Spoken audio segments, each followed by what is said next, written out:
இப்போ என்னெல்லாம் போடுறீங்க சொல்லுங்க. 4 முதல் தேங்காய் எண்ணெய் ஊற்றிக்கணும்.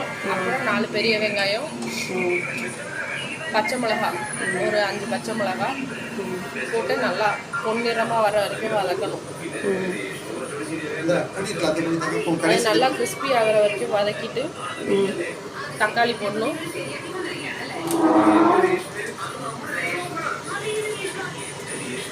தக்காளி போட்டுட்டு இஞ்சி பூண்டு விழுது, சின்ன வெங்காயம் பேஸ்ட்டு, அதுக்கப்புறம் அது வதங்கினதுக்கப்புறம் மசாலா, மிளகாத்தூள், மல்லித்தூள், மஞ்சத்தூள் எல்லாம் போட்டு நல்லா வதக்கிட்டு சிக்கன் போடணும்.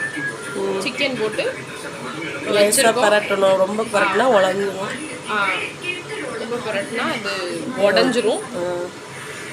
இப்போதைக்கு அவ்வளோதான் பண்ணியிருக்கோம்.